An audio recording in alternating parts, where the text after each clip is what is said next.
Hi friends, आज हम लोगों ने जानेंगे। कल हम लोगों ने पढ़ा था नागरिकता। हमारे संविधान में भारतीय नागरिकता कैसे मिलती है, किसको मिलती है। आज हम लोग जानेंगे मूल अधिकार के बारे में। मूल अधिकार को मैग्ना कार्टा भी कहा जाता है। ये भाग 3 में बताया गया है। अनुच्छेद 12 से 35 में इसका वर्णन है। ये मूल अधिकार यूएसए से लिया गया है। मूल अधिकार जो भारतीय नागरिकों को सरकार के विरुद्ध सुरक्षा प्रदान करता है। मौलिक अधिकार किसी भी नागरिक के गरिमा एवं मृत्यु के सिद्धांत का प्रतीक है, जो नागरिक के ह्यूमन राइट की रक्षा करता है। मौलिक अधिकार किसी व्यक्ति के बौद्धिक, नैतिक, शैक्षणिक रूप से सहायक है। सरकार को संविधान के द्वारा दिए गए राइट्स ऑफ फ्रीडम में खतरा होता है तो इसके निपटारा के लिए सरकार संसद में आसानी से कानून बना सकती है। मौलिक अधिकार पूर्ण नहीं होता है, अर्थात विशेष परिस्थिति में इसे निलंबित किया जा सकता है। अनुच्छेद 352 के तहत इमरजेंसी की स्थिति में यह अनुच्छेद 19 को निलंबित कर दिया जाता है। मौलिक अधिकार को सुरक्षा एवं संरक्षण का अधिकार है। राज्य में उच्च न्यायालय के देश के सर्वोच्च न्यायालय के है। अब जानेंगे मौलिक अधिकार के प्रकार। मौलिक अधिकार पहले 7 प्रकार के थे, जिसमें से एक संपत्ति का अधिकार, जिसको मौलिक अधिकार से हटा दिया गया। 44वां है।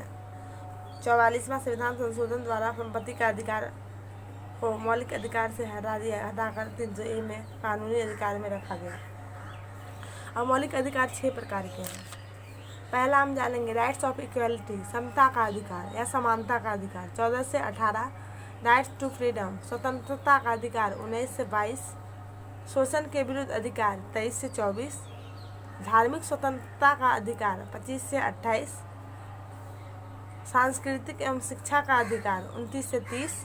और संवैधानिक उपचारों का अधिकार, 30 से 35। समता का या समानता का अधिकार अनुच्छेद 14 में से लेकर 18 तक जानेंगे। विधि के समक्ष समता, कानूनी द्वारा सभी लोगों को एक समान है, माने कानून रूप से सभी लोग को एक समान अधिकार मिला गया है। इसे समता का अधिकार कहा गया है। अनुच्छेद 15 लिंग, जाति, धर्म, जन्म स्थान आदि के विभेद पर रोक, माने लिंग, जाति, धर्म, जन्म स्थान आदि पर के द्वारा किसी भी व्यक्ति में भेद नहीं किया जाएगा। अनुच्छेद 16 लोक नियोजन के अवसर की समानता, सरकारी नौकरी में सबको समान अधिकार, अनुच्छेद 16 में। अनुच्छेद 17 अस्पृश्यता का अंत और अनुच्छेद 18 उपाधियों का अंत। दूसरा जानेंगे स्वतंत्रता का अधिकार, जो 19 से 22 तक है, उसके बारे में जानेंगे। अनुच्छेद 19 अभिव्यक्ति की स्वतंत्रता। अनुच्छेद 19 को कितने भागों में बांटा गया? 1, 2, 3, 4, 5, 6। इससे हम याद रखेंगे। अभिव्यक्ति की स्वतंत्रता अनुच्छेद 19 में कहा गया है। बोलने की स्वतंत्रता, शांतिपूर्ण रूप से एकत्रित होने की स्वतंत्रता, सभा समूह बनाने की स्वतंत्रता, भारत में इसका आवागमन की स्वतंत्रता, भारत में निवास करने की स्वतंत्रता और भारत में आजीविका रोजगार बनाने की स्वतंत्रता। रोजगार कर सकते हैं, कोई भी व्यक्ति भारत में रोजगार कर सकता है, इसकी स्वतंत्रता। अनुच्छेद 20 में अपराध के दोष सिद्ध करने की स्वतंत्रता, इसे भी 3 भागों में बांटा गया है। उसी समय कानूनी रूप से उस समय का कानूनी सज़ा मिलनी चाहिए। जैसे कोई भी आदमी को 2015 में अगर उसको पकड़ा जाता तो 2017 में उसे 2015 के हिसाब का कानूनी अपराध मिलेगा। 6 माह का तो उस समय 6 माह मिलेगा। 2017 में तो 5 वर्ष का होगा तो 2017 में 5 वर्ष का मिलेगा। उसे खुद के विरुद्ध गवाही देने के लिए बात नहीं किया जाएगा। और एक अपराध एक ही बार सजा मिलेगा। कोई भी इंसान, कोई भी व्यक्ति को एक अपराध के लिए सिर्फ एक ही बार सजा, इसी अपराध के लिए 12 बार सजा नहीं दे सकते। अनुच्छेद 21 प्राण एवं दैहिक स्वतंत्रता, जीवन का अधिकार, माने हमारे हर व्यक्ति को जीने का अधिकार दिया गया है हमारे संविधान में।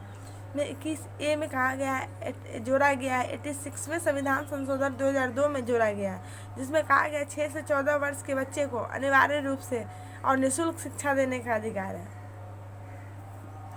अनुच्छेद 22 में गिरफ्तारी के संरक्षण का अधिकार। देखिए अनुच्छेद 20 में हम लोग पढ़ेंगे अपराध के दोष सिद्ध करने का अधिकार, और यहाँ पर 22 में गिरफ्तारी के संरक्षण का अधिकार। ये दोनों याद करने का तरीका है, पहले अपराध होगा तभी तो गिरफ्तारी होगा।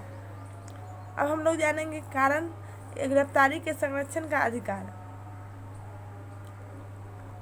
इसमें कारण पूछने का अधिकार, मतलब कोई भी आदमी गिरफ्तार होता तो उससे कारण पूछने का अधिकार है। 24 घंटे के अंदर न्यायपालिका के समक्ष या मजिस्ट्रेट के समक्ष लाने का अधिकार या उपस्थित कराने का अधिकार, और मनपसंद कानूनी सलाह लेने का अधिकार और वकील चुनने का अधिकार। ये तीनों अधिकार गिरफ्तारी के संरक्षण के अधिकार में बताया गया है। अब हम जानेंगे शोषण के विरुद्ध अधिकार। अनुच्छेद 23 मानव व्यापार, बारात, श्रम और बंधुआ मजदूरी के तहत संरक्षण का अधिकार। हमारे देश में किसी भी व्यक्ति को मानव व्यापार या मैंने उसे कम उम्र में उसे परिश्रम नहीं करवा सकते, किसी बच्चे को बंधुआ मजदूरी नहीं करवा दे, इसके तहत रोक लगा दी गई है। और किसी तरह का इसमें किसी तरह का भी होती है तो उससे सजा का प्रावधान है। अनुच्छेद 24 14 वर्ष से कम उम्र के बच्चों को कहीं भी कारखाना हो या कहीं भी होटल हो काम करने पर रोक लगा दिया गया, और कोई भी बच्चे 14 से कम उम्र के में काम नहीं कर सकता है। यह अनुच्छेद 24 में कहा गया है। Thank you so much friends. अगर किसी तरह का मिस्टेक हुआ तो सपोर्ट कीजिएगा।